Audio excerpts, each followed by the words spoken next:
તો બજેટને લઈને કલાકારોની શું અપેક્ષા છે, ખાસ કરીને યુવા કલાકારો બજેટને લઈને શું માની રહ્યા છે તે જાણીએ તારક મહેતાના ઉલ્ટા ચશ્મા ફેમ ટપ્પુ એટલે કે ભવ્ય ગાંધીના બજેટને લઈને વિચારોને।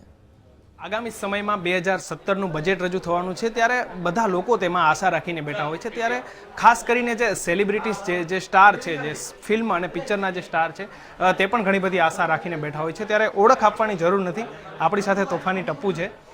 ટપ્પુ, આ વખતેના બજેટમાં શું આશા છે એક સેલિબ્રિટી તરીકે?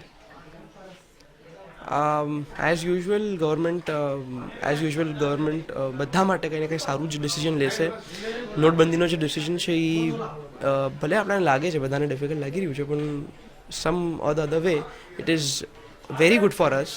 જે પણ ડિસિઝન લેવાશે, આ બજેટ જે પણ નીકળશે એમાં ડેફિનેટલી સેલિબ્રિટીઝ માટે પણ કંઈ ને કંઈ સુપર જ હશે અને there is always something better waiting for you, so I'm waiting for that।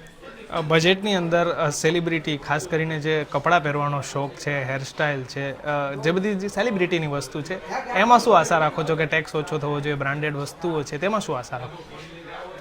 Tax ઓછો ભાઈ તો that depend on the government, I mean completely depend on them, but hope for the best. તમે નાણાં મંત્રી હોય તો કેવું બજેટ? અરે નહીં ભાઈ, આપણે ગણિત સમજાતું નથી એટલે આર્ટ્સ લીધું છે। માણસનું દિમાગ સમજાય છે, ગણિત નથી સમજાતું। તો ભવ્ય સાથેની જે ખાસ વાત છે તેમાં ભવ્યએ કીધું છે કે જે આવનારું બજેટ છે તે જે યુવા છે, જે યંગસ્ટર છે તેમના માટે સારામાં સારું હોય તેવી તેઓ આશા વ્યક્ત કરી રહ્યા છે। કેમેરા પર્સન જમીન સાથે કિશન કાટેલિયા, GSTV, અમદાવાદ।